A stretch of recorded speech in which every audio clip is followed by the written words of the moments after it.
Spontaneity, which is really the domain of Gibbs free energy delta G.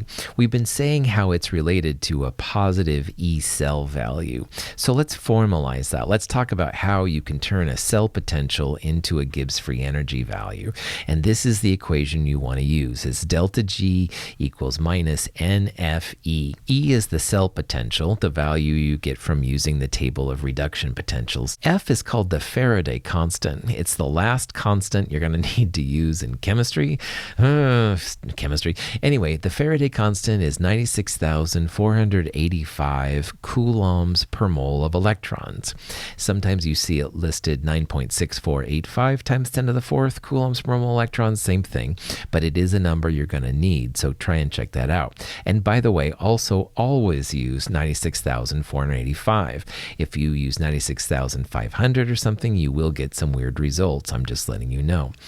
The value of F is the number of moles of electrons transferred, and we'll talk about that here in a little bit. So earlier I made a big thing how you don't multiply the cell potential by the moles of electrons. This is now where these moles of electrons will actually be used. Most importantly, notice there's a negative sign between the E on the right and the delta G on the left. So if you have a positive E value times that little negative will make delta G negative.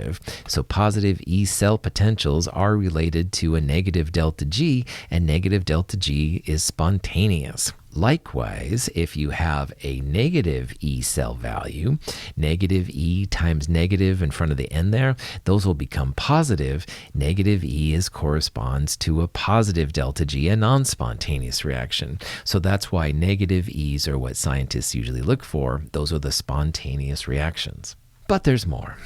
You can also relate E cell potentials to an equilibrium constant. And through different methods, E cell potentials equal RT over NF natural log of K. Now in the lower right-hand corner down there, R is the energy R gas constant. It's the 8.3145 joules per mole Kelvin. And F, again, Faraday constant, 96,485 coulombs per mole of electrons. T is the Kelvin temperature, N is the moles of electrons transferred, and K is the equilibrium constant.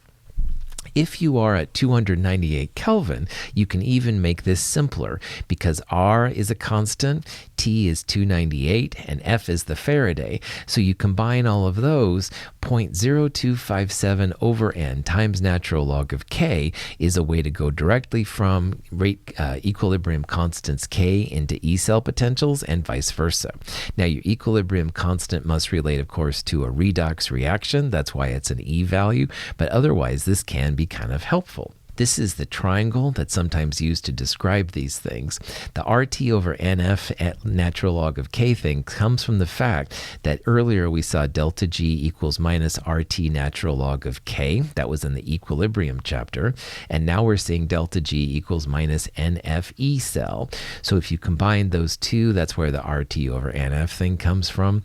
Honestly, I probably use the minus RT natural log of K for delta G and minus NFE equals delta G equations more often than RT over NF natural log of K, but they're all fine. Use the one that works for you.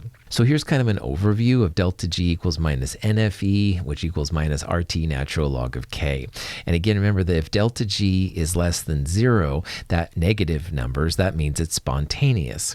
So in a redox reaction, E values will be greater than 0, and product-favored Ks will be greater than 1. So in products, when K is greater than 1, that means reactants go to products. You're going to have a spontaneous delta G negative. E net values are positive. That's why they all kind of fit together. Likewise, if you have a reactant favored, i.e. a non-spontaneous reaction, you'll have the products, if they form at all, turn back to reactants. That's what K less than 1 means. We saw this for Kas and Kbs for acids and bases. Those correspond to a positive delta G, a non-spontaneous delta G, and E values will be less than 0, negative, like that iodine plus water example we talked about. So they all fit together, and it's kind of cool if you can think about how the different values mean and what you can do to predict what the value will be based on 1. So if you have a K greater than 1, you should have a delta G less than 0, and if it's a redox reaction, you should have an E cell value greater than 0, for example. So here's a reaction where a tin 2 plus is reacting with vanadium metal to make tin metal and vanadium 2 plus, and we have a cell potential of positive 1.07 volts. We can use this information to calculate delta G. Now, delta G is related to E by the part that's right there at the top. Delta G equals minus NFE. We've got the E value, 1.07 volts.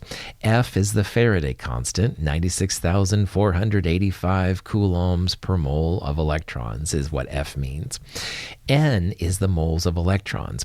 And there's a couple different ways to figure this out. But what I would do here is notice how tin 2 plus is going to tin. So that can only happen if the tin 2 plus gains 2 electrons to become tin. On the other hand, vanadium is going to vanadium 2 plus. So the vanadium is losing 2 electrons to become vanadium 2 plus. 2 electrons are being transferred in both cases, so that means here that N is 2. The N value will always be a positive integer.